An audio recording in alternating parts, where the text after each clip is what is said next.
Okay, so what's positive? The first positive thing is shopping. Yay. I mean, I spoke with so many people who live in London, and when they are feeling stressful, tired, overworked, and generally down from living a busy life in London, they go shopping. We go shopping. I mean, online shopping, shopping in person doesn't matter. London has everything you possibly want. In your wildest dreams, you can go and spend £1 million in one day, no problem. I mean, you want a luxury car, you want a Rolls Royce, Ferrari, Aston Martin, whatever. They have it. You want to buy a boat? They have it. You want a luxury antique furniture? 15th, 16th, 17th century, they have it. Plenty. You want to buy jewelry, diamonds, whatever, they have it. You want expensive clothes, you want expensive shoes, watches, perfumes, expensive food, you want to stay in a hotel, have this luxury service. They have it. They have everything here. So London is pretty much great for shopping. And retail therapy, as they say, it's a real thing. So shopping is the first thing on the list. I mean, I've been living here for about 20 years and I never seen such a beautiful stores like they have here.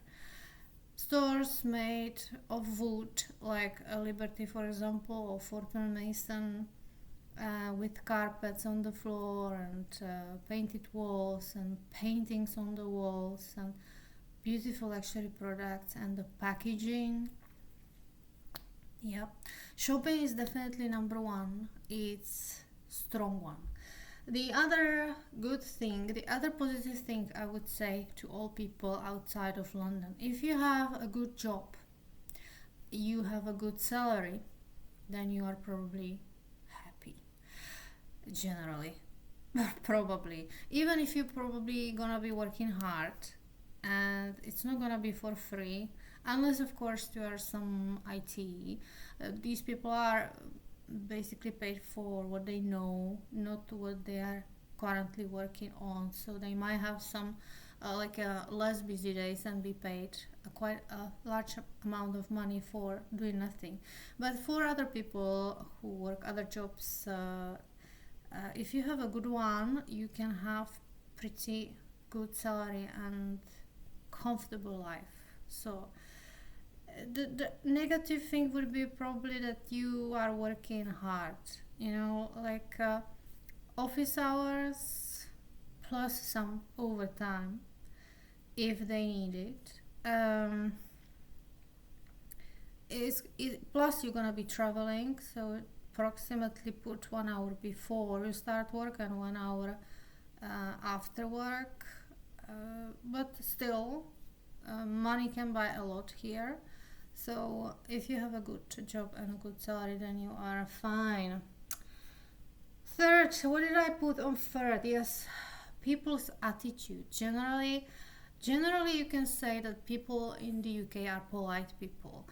There is lots of thank you and how are you and excuse me, and it's comfortable to talk to people. You can have a small talk when you go to shopping with a shopping assistant you've never seen before. People are generally quite polite and they are aware of their presence and they care for themselves, not for you. So, during traveling or generally during dealing with people, you will get that sense that they mind their own business, if you know what I mean, and not entering your space and having that distance, that comfortable distance between you and them. So I value that. That's a good thing. Another one would be English countryside. Yeah, English countryside is beautiful. I've been living in London and that's completely different story, but English countryside is obviously not overcrowded and not that busy as London. English countryside is more quiet. There are houses, there is greenery, everything is kind of manicured. It's very much alive. You can see the traditions, different shops, even modern shops. There is lots of produce from the countryside, so you can get fresh vegetables, dairy, um, things like that. So I like English countryside. There are some parts which are very luxurious in England, like Cheshire, for example, where you have very modern and expensive houses and people live in a luxury. Then you have some more ordinary countryside like Cotswold and stuff and similar. So generally countryside is good. I like it. There might be some problems with the relationship of the people who live there against foreigners or other minorities, but in general, if I should choose where to live in England, I would definitely go for a countryside. I would never choose London. London is just too busy and overcrowded and stressful, and countryside is not. You can have a nice house, you can go to many places on foot, you don't need to use a car. Nice.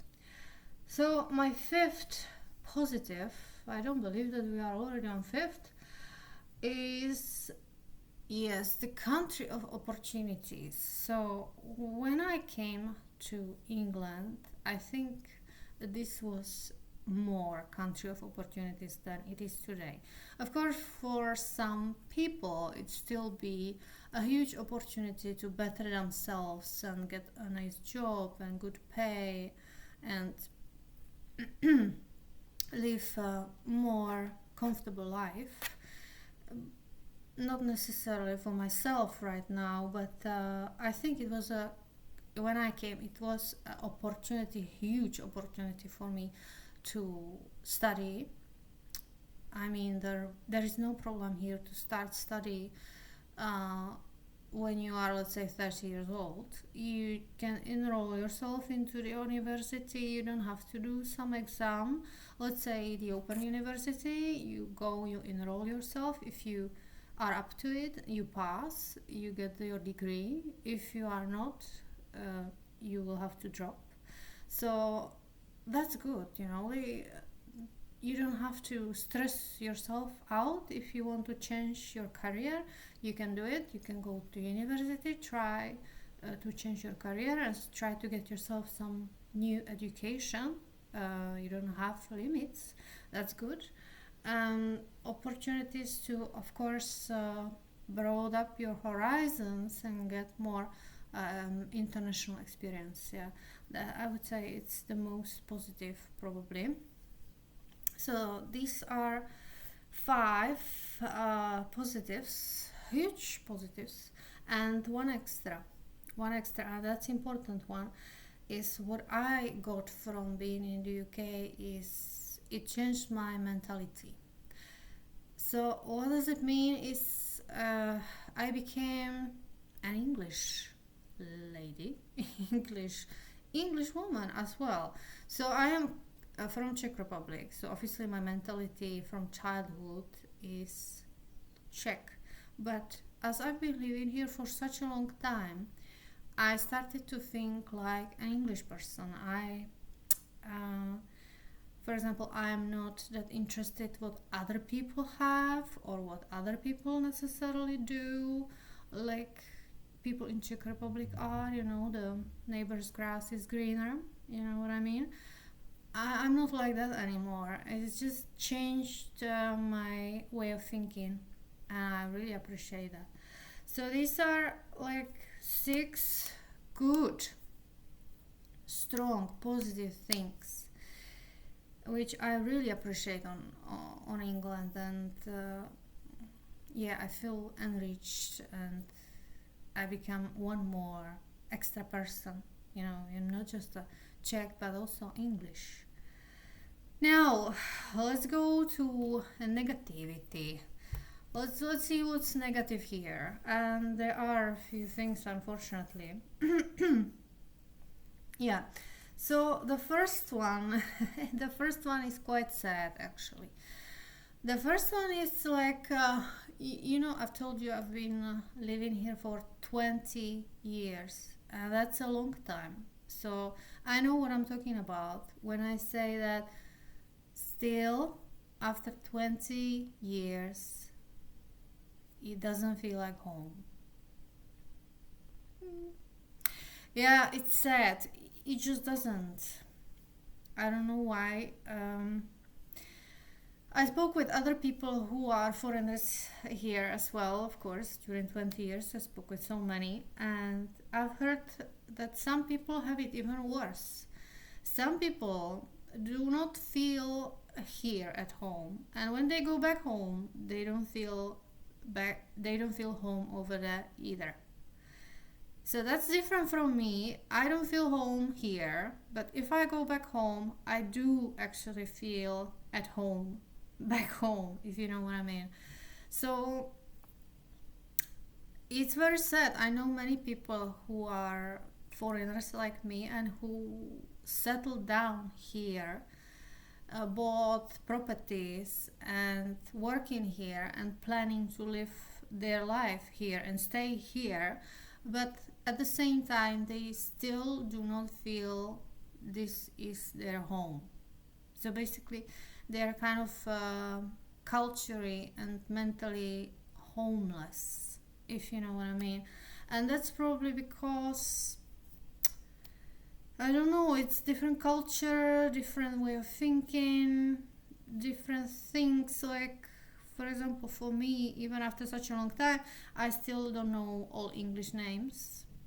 I still don't know English movies from that particular era. I don't know the sweets, for example, the name of the sweets. I think it's really attached to childhood. So where you grow up and what surrounded you, the environment that make you you, and that's why you feel home somewhere and not there. So yeah, that's the I think I expressed myself as I could, and that's the first negative thing, which is quite bad actually.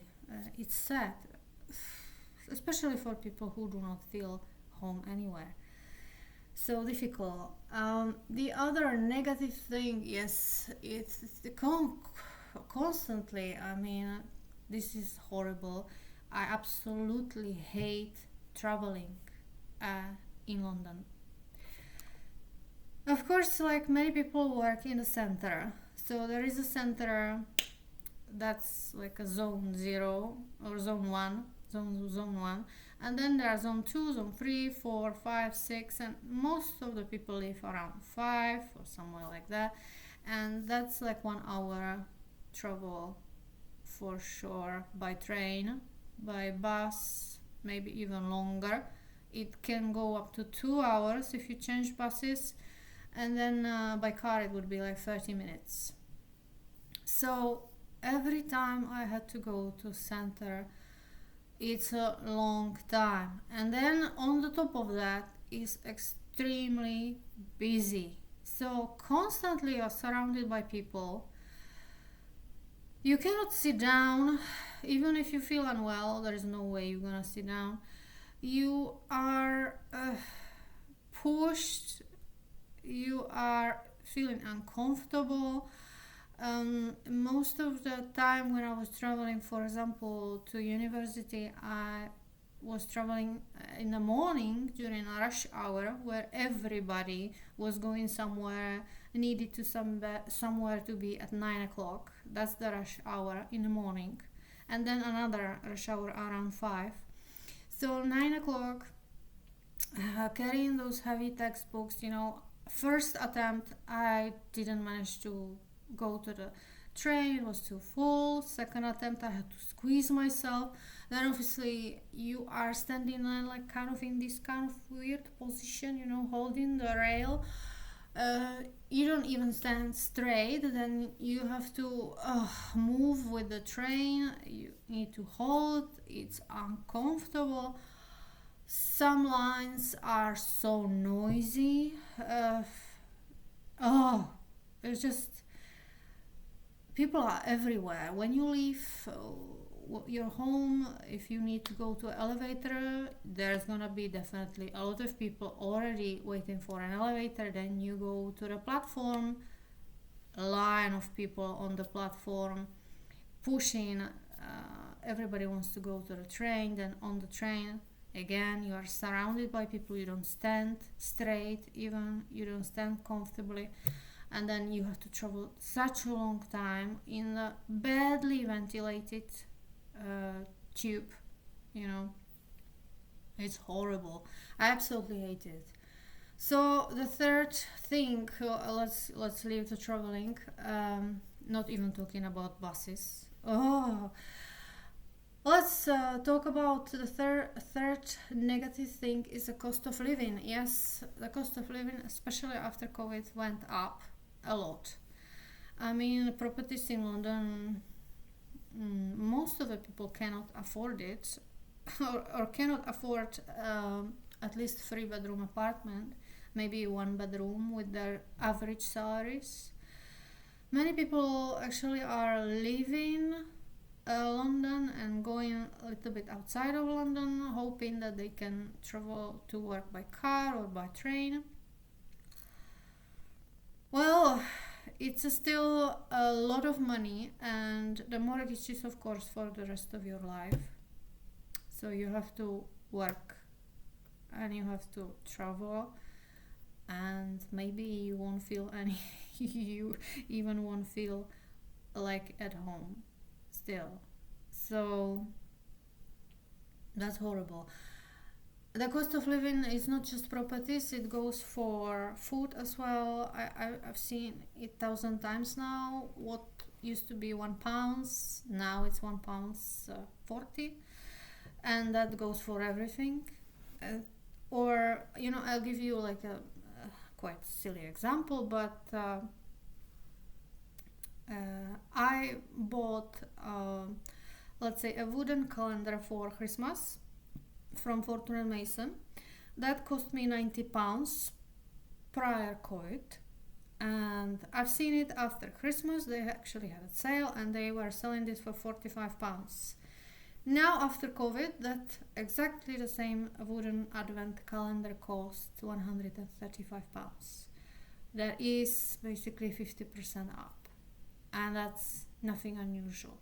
So businesses are treating this crisis of some people not have so much money like before COVID differently. Some businesses are putting the prices up, and some businesses are leaving the London, or reducing their production, or it's price increases everywhere, like services, food, accommodation, everything. So that's pretty negative. It's not just in England, but you can feel it here too. The number 4, which I chose, is kind of expected as you live in a city, and that is that you are far from nature. And I didn't mind it when I came first. I used to live in a house. I used to live in apartments. I have the whole experience. I lived in whatever you could possibly imagine. And still, the garden in front of the house is quite small, and you are, not detached. Your neighbors are behind the fence. There's not that much privacy here. Parks in residential areas are in the summertime totally overcrowded, and some parks are closed they are not for a general public. Some parks are, I don't know, if you're not gonna feel the privacy there. You definitely gonna be surrounded by other people doing different activities. It's yeah, the nature. Mm, you are not very close to nature here in London, unfortunately.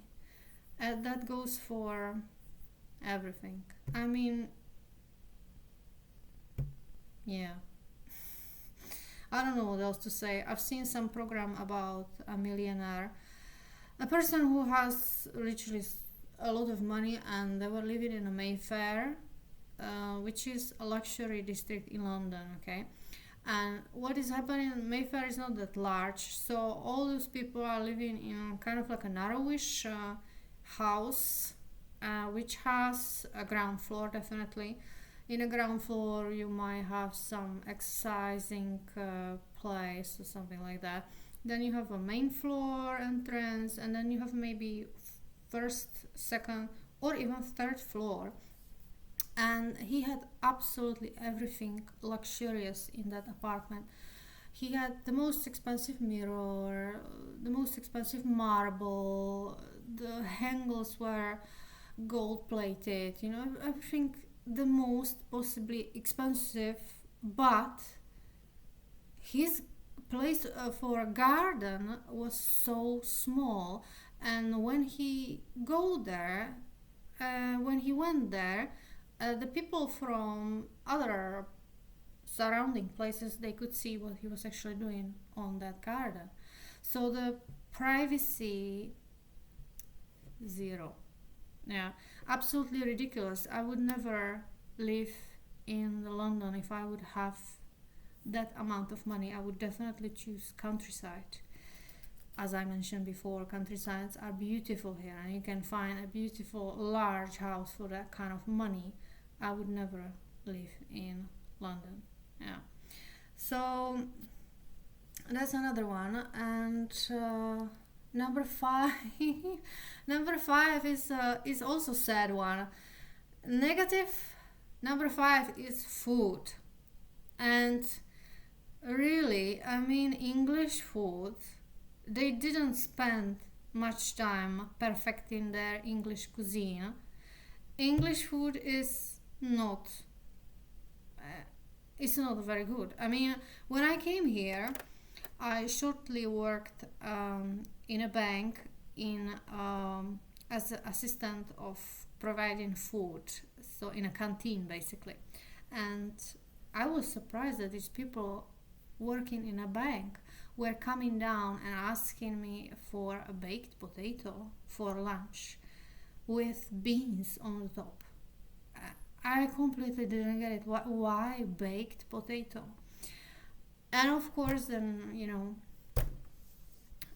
as I am in England have been here for such a long time, I noticed that they don't have much of cuisine. I mean, yes, there is an English breakfast, but I personally don't want such a load of food as a breakfast. I mean, it's a sausage, it's a bacon, fries, eggs, and tomato, and some other thing as well. I forgot the name of it. And yes, they have some nice food like a beef Wellington, or I don't know, the egg. I don't know the name of it. But on the other hand, I don't like their English pudding, the Christmas pudding. I don't like it. It's too heavy. And then apart from this, there is not much. There is some kind of Indian influence. They have chicken tikka masala here, but not much. So that's like a cuisine. And then there is a food selection. So what you actually can buy in supermarkets, and I was surprised. If I compare, I come from a small town in Czech Republic. The town has about 36,000 people. And now I live in London, which is a huge mecca, huge city. Now, in my town, we have a huge 6 supermarkets packed with food.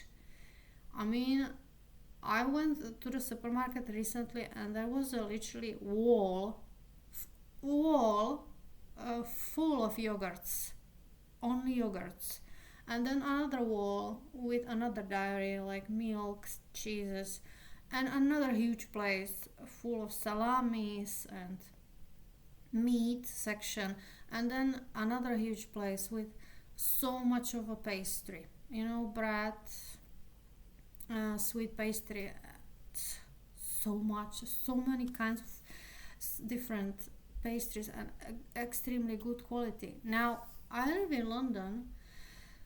uh, where I live we have a super small supermarket, so I'm not gonna talk about that. That's like, I would cry if I would have to describe that supermarket. It literally have maybe 10 kind of cheeses in total, um, 4 types of milk. Mm. Let's not talk about it. Sometimes they don't even have eggs, they don't have salt. That happened to me as well. No comment. But if I go to a large supermarket, there definitely not gonna be a wall of dairy of yogurts, different type of yogurts. I never seen it. Also, the quality of food, bread is the other thing I miss really, because here you buy a good bread, like a nice looking, freshly made bread, but the bread, you cut it and you see so many like breadcrumbs immediately. It's very hard to cut it, and then after 1 day and a half, maybe 2 days, it's hard. While back home I buy a bread, it's a large bread like this, and it lasts a week, and it's still good and still fresh and soft, and it smells nice. So that's like it's a disappointing, yeah. So the food here is not that good. They don't lie when they say that. There are some places, of course, in the center which are luxurious, and you can buy some luxurious pastry or a slice of cake, but you will pay about £10 for it, for that slice of cake. Or I've seen some luxury pastry for £5. That's quite a lot. And then after this, positives and negatives, I would like to say, I mean, take it easy. It is honest opinion. It comes from somebody who lived here for a long time. But I don't want to be just negative, or I don't want to be just positive. I want to show both sides, and I chose something extra positive and extra negative, which I want to mention, and really influences me. So I start with the positive thing, and that's that being here changed my mentality. That's the most positive thing I have. I mean, I've been living here alongside English people and other nationalities as well, and it influenced me in a positive way. You broaden up your horizon, you work with different people, you see different mentalities, different opinions, different way of life, and every single nationality has something positive. It's not just like these people are bad. I've been studying alongside Muslims. They do have positive traits. I've seen Indian people.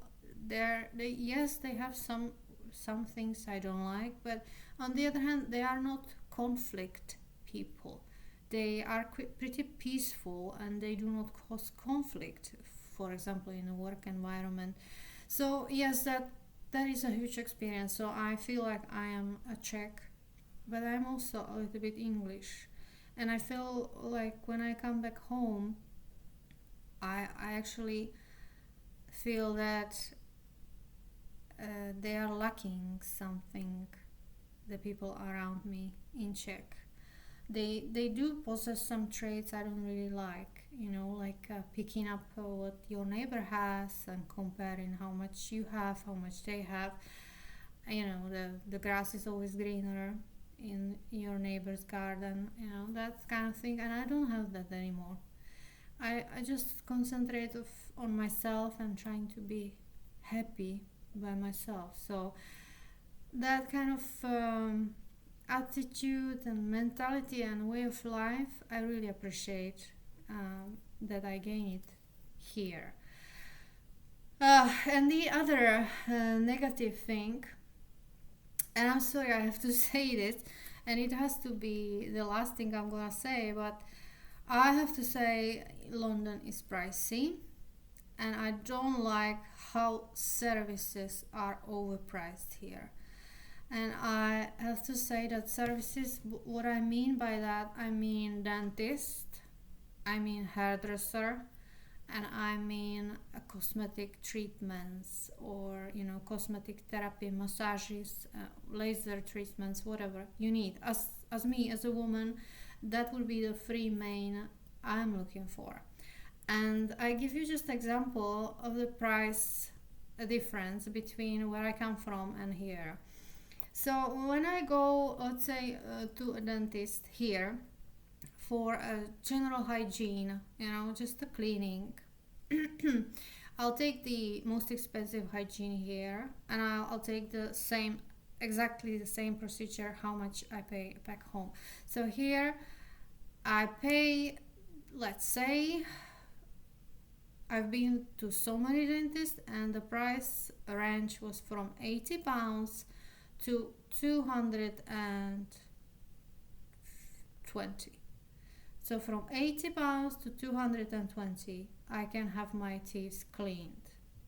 Then when I go back home, I pay in my birth town £20. That's a huge difference, because for £100 I can buy a ticket and fly home, and for £20 I can go to a dentist, and that would still be not enough in some places here to just go for a hygiene treatment. And that dentistry, of course, that goes for everything in the dentistry, like whitening, if you need some implant or other procedures. So dentist, it's a huge difference, price difference. Then what I said, another was the hairdresser. Yeah, I mean, before COVID, I used to go home and I got my hair cut for £10 back home. Here, as far as I remember, I paid before COVID 50, 60, £70, something like that. Now after COVID, the things changed, and the services are more expensive now. I pay back home about nearly £20. Here I pay 60, or it can go to more, like 100 something, or even 200 for a haircut. I mean, that's up to you where you wanna go. If you're gonna go to some fancy place, yeah, you might be paying a lot of money. And the cosmetic treatments, it's uncomparable. As I used to go for a massage pre-COVID back home, the massage, 1 hour massage of my back, costed me £3.50. And the most expensive massage, which was 2 hours, and it was basically face and hands and head, that was £60 in my town. It was the most expensive one. It was like outrageously expensive. Nobody was going there. Now here, yeah, I mean, I don't know, you can go to up to 200, or different kind of massages. I'm not sure what quality it will be there, but the prices difference is so huge. So that would be it. The positives and negatives in London. I think this video is definitely for foreigners who feel the same. I know it's pain sometimes. You are through a lot and you don't have your natural environment next to you. Yeah, it's sad. Some countries are beautiful, like for example Italy, and many people from Italy told me that there is no chance for getting a job, even as a summer gig, you know. Difficult economic situation, so they are here. Um, yeah, I mean it's sad. Some people, as I told you already, they don't feel at home, and they don't feel home here. Yeah, it's not easy. So this is how I feel after being 20 years abroad, and I would say to everybody who is living abroad, you can try to make it worthwhile. You know, um, you can you can work on it. You can make yourself busy, you can make some money, you can have some retail therapy, you can even have a family here on your own. There are ways how to go over and then, you know, go back home for holidays, etc. Yeah, it's not easy, and I would like to say to everybody, stay positive. And yeah, it's not easy, and um, never will be, because you are entering completely different environment. And for people who would like to move to London, concretely London, yeah, that's what I said, who would like to move in London, this is my personal experience. This is how it is here. It is very busy, work is busy. I personally experienced everything at work. I'm not gonna lie, I experienced bullying, harassment, discrimination. Yeah, all of it.